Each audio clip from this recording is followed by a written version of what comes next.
కార్మిక కర్షక భారతి మీకు స్వాగతం పలుతూ మీ వీరమణి రవీందర్రావు.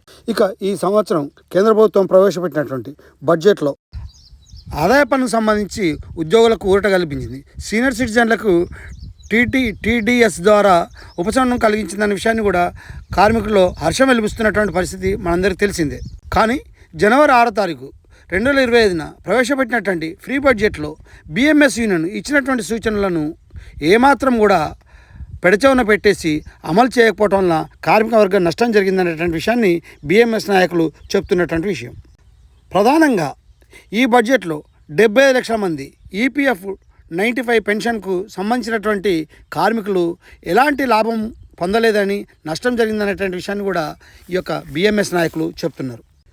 ఈ ప్రస్తుత పెరుగుతున్నటువంటి రేట్లకు అనుగుణంగా ఈ అసంఘటిత రంగంలో పనిచేసేటువంటి ఈ కార్మికులంతా ప్రస్తుత పరిస్థితిలో 1000 రూపాయల పెన్షను సరిపోదు, 1000 రూపాయలతో ఏ విధంగా జీవనం గడుస్తుందనేటువంటి విషయాన్ని BMS వర్కింగ్ కమిటీ భావించి అంగన్వాడీ, ఆశా వర్కర్సు, అదేవిధంగా మధ్యాహ్న భోజనం కార్మికులు, వ్యవసాయ కార్మికులు, మైనింగ్ కార్మికుల వంటి అసంఘటిత కార్మికులకు నిర్లక్ష్యం చేస్తుందనేది ఈ ప్రభుత్వానికి BMS విజ్ఞప్తి చేస్తున్నది. ఈ బడ్జెట్లో 2030 నాటికి పన్నుల రూపంలో అనేక వేల కోట్ల రూపాయలు సంపాదించాలని ప్రయత్నం చేస్తున్నది. అంతేకాదు LICని 100% విదేశీ పెట్టుబడుల ద్వారా అనుమతించాలని, ప్రభుత్వ ఆస్తులను వేలంపాట వేయాలనేటువంటి విషయం ఏదైతే నిర్ణయం తీసుకున్నదో దాన్ని పూర్తిగా BMS యూనియన్ కేంద్ర నాయకత్వము దీన్ని వ్యతిరేకిస్తున్నది అనేటువంటి విషయాన్ని చెప్పారు. ప్రధానంగా కేంద్ర BMS ఒక నిర్ణయం తీసుకుంది.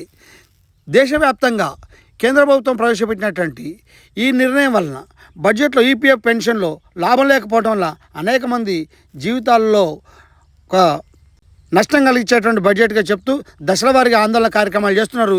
ఈ దశల వారీ ఆందోళన కార్యక్రమాల్లో ఈ మధ్యకాలంలో మనకు BMS యూనియన్ ప్రకటించినటువంటి విషయాన్ని మేము ముందుస్తున్నాం. ప్రధానమైనటువంటి డిమాండ్స్ చెప్పారు. EPF 95 పెన్షన్ 1000 రూపాయల నుండి 5000 రూపాయల వరకు పెంచాలనేటువంటి విషయాన్ని, చివరి జీతము 50% ప్లస్ DA రిలీఫ్ పెన్షన్ చెల్లించాలని కూడా వారు డిమాండ్ చేశారు. అంతేకాదు EPF వేతన పరిమితి ఇప్పుడు 15,000 రూపాయలన్నది, దాన్ని 30,000 రూపాయలకు పెంచాలని, ESI వేతన పరిమితి 21,000 రూపాయలు ఉంది, 42,000 రూపాయలకు పెంచాలని, ప్రభుత్వం ఆస్తులు వేలం పాట ఆపాలని, LIC విదేశీ పెట్టుబడులు ఆహ్వానాన్ని వెంటనే ఉపసంహరించుకోవాలని, స్కీమ్ వర్కర్లకి ప్రభుత్వ ఉద్యోగులతో సమానంగా జీతం మరియు సామాజిక భద్రత కల్పించాలని కూడా BMS డిమాండ్ చేస్తున్నది. అంతేకాదు ఈ అసంఘటిత రంగంలో పనిచేసేటువంటి కార్మికులకు బోర్డు ఏర్పాటు చేయాలి. ఆ బోర్డుకు కూడా ఈ యొక్క నిధులు సమకూర్చాలని కూడా వారు డిమాండ్ చేస్తున్నారు. వీటన్నిటిపైన అనేక డిమాండ్స్ పైన దేశవ్యాప్తంగా భారతీయ మజ్దూర్ సంఘ్ కేంద్ర కార్యవర్గం ఒక నిర్ణయం తీసుకుంది. దశల వారీగా ఆందోళన కార్యక్రమాలు చేయాలని. ఈ దశల వారి ఆందోళన కార్యక్రమాలలో భాగంగానే ఇప్పటికే మార్చి 1వ తారీఖు నుంచి 10వ తారీఖు వరకు ప్రతి కార్మిక సంఘాల దగ్గరికి, కార్యకర్తల దగ్గరికి వెళ్ళేసి, కార్మికుల దగ్గరికి వెళ్ళేసి, అసంఘటిత రంగంలో పనిచేసేటువంటి, కేంద్ర ప్రభుత్వ రంగంలో పనిచేసేటువంటి, రాష్ట్ర ప్రభుత్వ పరిధిలో పనిచేసేటువంటి కార్మికుల దగ్గరికి వెళ్ళేసి జరుగుతున్నటువంటి నష్టాన్ని వివరించి చెప్పడం కూడా ఇప్పటికీ ఒక భాగం పూర్తి అయిపోయిందనేటువంటి విషయాన్ని కూడా BMS నాయకులు చెప్పడం జరిగింది. ఇప్పటికైనా కేంద్ర ప్రభుత్వం ఈ బడ్జెట్లో జరిగినటువంటి నష్టాన్ని BMS ఏదైతే సూచించిందో ఆ సూచనలకు అనుగుణంగా కార్మిక వర్గానికి మేలు జరిగేలాగా సవరణ చేయకపోతే మేము ఆందోళన కార్యక్రమాలను ఉధృతం చేస్తున్నటువంటి నిర్ణయం చేసింది.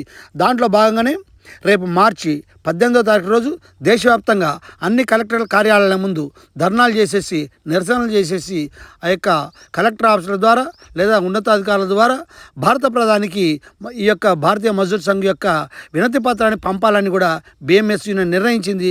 ఆ నిర్ణయంలో భాగంగానే ఈ తెలంగాణ ప్రాంతంలో ఉన్నటువంటి ఈ 33 జిల్లాల్లో జిల్లా కలెక్టర్ కార్యాలయాల ముందు పెద్ద ఎత్తున నిరసన కార్యక్రమం, ధర్నా కార్యక్రమం చేసేసి జిల్లా కలెక్టర్ల ద్వారా భారత ప్రధానికి ఈ యొక్క బడ్జెట్ సవరణ కోసం చేసినటువంటి సూచనలకు సంబంధించినటువంటి పై ఉన్నటువంటి డిమాండ్స్ సంబంధించినటువంటి విషయాలని భారత ప్రభుత్వానికి కలెక్టర్ ద్వారా ప్రైమ్ మినిస్టర్కి, భారత ప్రధాని నరేంద్ర మోడీ గారికి పంపాలని రాష్ట్ర భారతీయ మజ్దూర్ సంఘ్ నిర్ణయం తీసుకున్నట్టుగా మనకు చెప్పడం జరిగింది.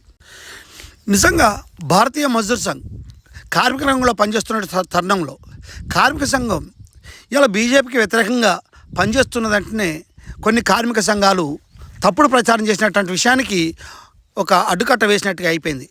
బిఎంఎస్ యూనియన్ ఎప్పుడు కూడా కార్మికుల కోసం కార్మిక సంఘాన్ని నడుపుతున్నది తప్పితే రాజకీయాలకు అతీతంగా పనిచేస్తున్నటువంటి ఈ దేశంలో ఏకైక కార్మిక సంఘం బిఎంఎస్ యూనియన్ అనేక సందర్భాలు చెప్పినటువంటి విషయం మనందరికీ తెలిసిందే.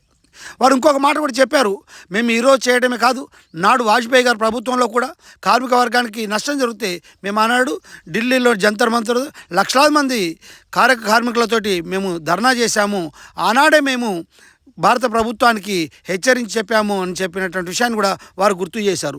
ఇప్పటికైనా సరే నరేంద్ర మోడీ గారి ప్రభుత్వంలో కార్మిక వర్గానికి ఎలాంటి నష్టం జరిగినా నష్టాన్ని పూడ్చేంత వరకు బిఎంఎస్ యూనియన్ కార్మిక వర్గం కోసం కార్మికుల కోసమే పనిచేస్తుంది. మిగతా కార్మిక సంఘాలన్నీ కూడా ఈ పద్ధతిని అవలంబించాలని కూడా వారు హెచ్చరిస్తున్నటువంటి విషయాలను కూడా మనం వింటున్నాం.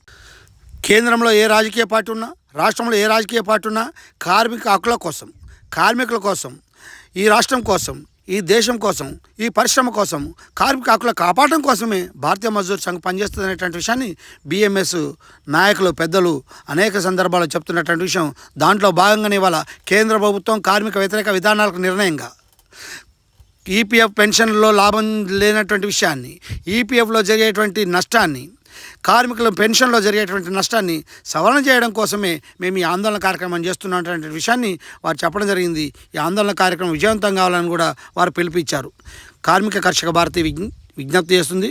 ఈ యొక్క ఛానల్ను చూసేటువంటి వీక్షకులు సబ్స్క్రైబ్ చేసి, లైక్ చేసి, షేర్ చేసి ఇలాంటి మంచి మంచి వీడియోలు మీకు ఇవ్వడం కోసం మీరు సహకరిస్తారని. జై జవాన్, జై కిసాన్, జై కార్మిక, జై